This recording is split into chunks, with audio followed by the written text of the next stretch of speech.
Alright, so in previous videos, we've talked a lot about how we should be feeling a bit more fluid instead of forcing our skateboarding. And so today, we're gonna, instead of talking about fluidity and forcefulness, we're going to be referring to feeling light versus feeling heavy. Most times, you go to the skate park, you feel, cold. That can be associated with feeling heavy at times. But other times it's because of restricted muscles. It's because we haven't recovered well. We're pretty sore. We may have eaten a big lunch or a big dinner and we're trying to skate after. And so for those reasons, we might be feeling heavy, cold. We might initially go into the session feeling like we're forcing it. And so what I'm offering is a different approach so that we're pretty much leaning into feeling light on the board instead of feeling heavy. Again, it goes back to the conversation about fluidity versus forcefulness. And so today I'm gonna walk through some things you wanna keep in mind as you approach the session, whether you're warming up or you just wanna have a more fluid, more lighter feel on the board. When it comes down to warming up, I want you to think about what are the tricks in that present session that feel very comfortable. In other words, this means if you usually have a kickflip very comfortable, but that day you're struggling and you're forcing it and it's not coming to you first 3 tries, you really want to think about giving yourself some space from those specific tricks that are giving you a hard time and having you lean into forcing your skateboarding or just being heavy on your board. Many times we feel heavy for reasons I mentioned, like just eating, being sore, not recovering well. And if we feel that way, we tend to want to get frustrated and fight off that soreness by just trying to ignore it. Our body has its biological mechanisms that we can't fight. We have to work with. And so in order to work with it, you want to think about, what are the tricks that you are capable of doing with comfort in that moment. Because otherwise you're going to be making things more complicated, and you're going to be making things more complicated and only leaning into being heavy, forcing, and if anything, increasing the risk of injury as well. As I go about this session and the 4 different ollies, so from regular, switch, nollie, and fakie, I'm going to give you an example of what it would look like to be forcing these tricks. If I try to do a super high ollie, but I haven't warmed up or I feel sore and I miss it, it's going to easily frustrate me. Similar to if I just do a nollie and try to do it as high as I can.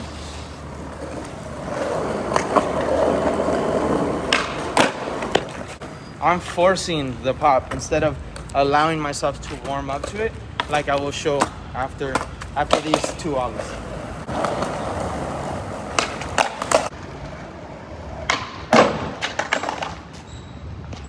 You can see with all those ollies clearly, in a way I exaggerated what it would look like to force it. But the idea is I didn't give myself any time to get comfortable with the environment, understand that this is a different terrain and prioritize, earning my way to this, to fluidity, to being light. And so what instead you want to gravitate to is giving only 20% of the effort you have going into the session, because that's going to allow you to slowly ramp up to your flow state, which is something we've also talked about in previous videos, where there's a 3-phase to your session. There's a warm-up phase, there's a flow phase, and there's the cool down phase. This is a little more of what it should look like. You can stay right there. Little switch ollie, still a good snap. Ollie. Okay, wasn't the best, but again, I got a good snap. Fakie ollie. And then an ollie.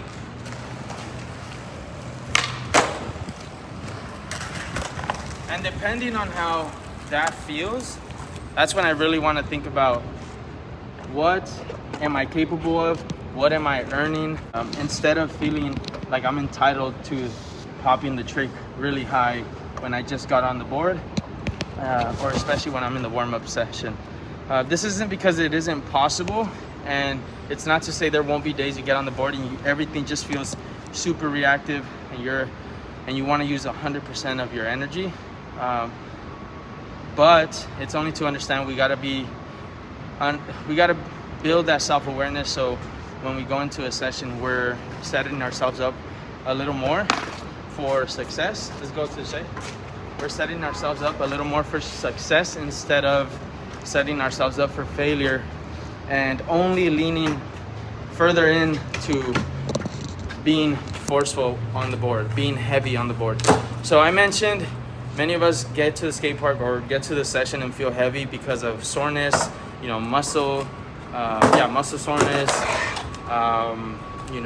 didn't get good sleep, are dehydrated for whatever the reason is. So you want to make sure that on top of being very sustainable with your approach, using up your energy, you're also doing the littlest things that help you so much, which is stay hydrated, drink some water, do some myofascial release. It's not too much that you could just kind of allow your body to release tension or aid it in its efforts to release tension, because truthfully, if you just go for a walk and you move and you allow blood to flow the way it needs to recover, then it doesn't mean that you can't speed up the process a little bit more by doing stuff like drinking water, eating a bit more fresh. Doing those little things are going to make such a big difference, so that when you get to the skate park, it's only adding, taking this approach where you're leaning into fluidity and practicing being light on your foot is only going to be, that process is only going to be made more efficient with those things covered as well. Okay, on top of choosing your tricks wisely, only using 20% of your effort when you first get to the skate park, you want to make sure you're building that awareness of how you're slowly being more efficient as you go throughout the session. So once you kind of are towards the end of the warm-up phase, tricks start to come out a bit more fluidly and you don't feel so heavy on your board. You also want to be careful to make sure you aren't getting ahead of yourself and going for tricks that are going to lead to burnout, because those tricks generally are best done when you're towards the end of the flow state session, where things are working and you're not really having to go into a battle unless it's a new trick or unless it's something you really want to get that day. It could be filming for an Instagram park edit, or just for your phone, or it can be for a street park. Regardless, you want to make sure you're warmed up and you've gone through the flow state phase, where the beginning of the flow state phase, where you're building confidence so that you can get to those more technical, more difficult tricks in a way where you're light, where you feel a bit more fluid instead of feeling heavy and like you're forcing your tricks. Well, today's super hot, and so warming up is expedited just for that simple environmental factor. And so considering this, we want to make sure we're not trying to ignore it, because otherwise we're going to be frustrated and just trying to push through the pain, through the force, and through the heat, which doesn't help anyone. And it really should only be used as a last resort. I'm going to be doing the straight 8, and I'm going to be talking about how I feel and whether or not it felt forceful or felt a little more fluid, or in other words, if it felt light or if it felt heavy, and how I navigate making sure that I am prioritizing being light on my foot and not forcing this straight 8.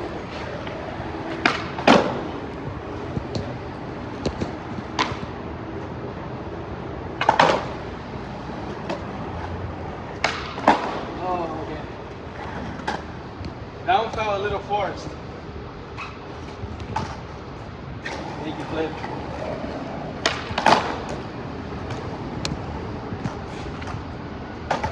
Just stay right there.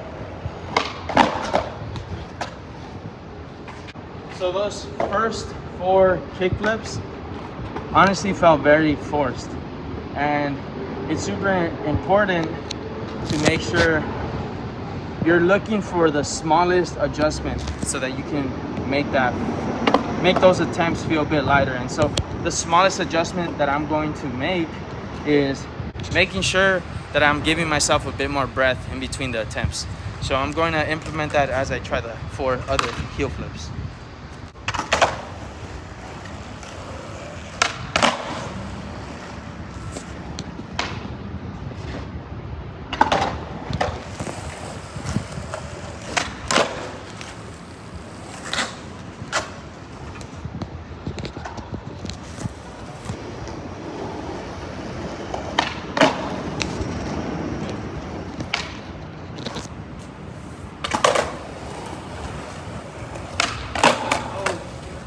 So on those, I noticed that when I go down to get that engagement and feel that tension over the lead foot, that I feel restricted on my hips.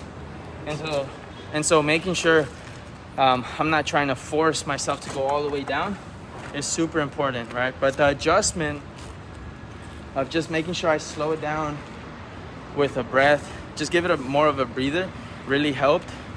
Those 4 heel flips actually felt so much lighter than the kick flips.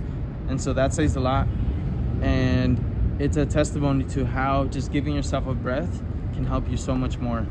Many times we're in a mental space where we understand and we're confident that we can do tricks a certain way because of our experience, but every skate session is its own has its own context that you have to consider so that you're working with the session instead of just trying to force your way through with the tricks that you want to do. So, you know, many times we go to the skate park with a plan, and in other words, we expect more than we get, and that leads into, you know, a lot of forceful actions and frustration. So we don't want that, and we want to understand that there's tools like just giving yourself a breath, even doing mild fascia release with a small tennis ball before the session will help you a lot, so you don't run into, you know, that tightness as much as you would if you didn't do anything like that.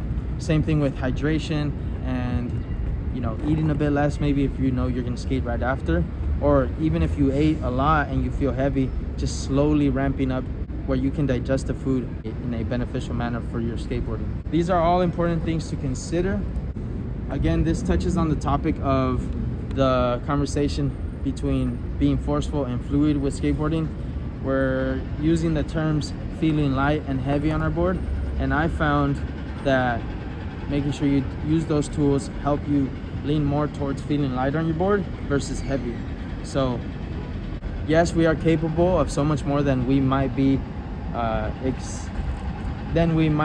presenting with our tricks in that session, but it doesn't mean we should force our way to that. Instead, we got to take in these factors, whether they're environmental, biological, or mental, and understand that we can work with it instead of just ignoring certain things that become a liability if we don't learn how to work with them. So there you go, a small conversation on how to feel lighter on your board versus heavier. Let me know how you implement these on your skate session in the comments. Questions are welcomed. There's memberships. Shout out Coquero and Loyal Tangi for being the first 2 members on the YouTube, and looking forward to so much more lives, your comments, the questions, and I'll see you in the next video. Mention your Instagram? Oh, did you stop recording yet? Also, if you are interested in lessons and coaching, you can hit me up at profe.carlos on Instagram. That's at profe.carloss. Hope to see you in my DMs. Hope to see you there or here.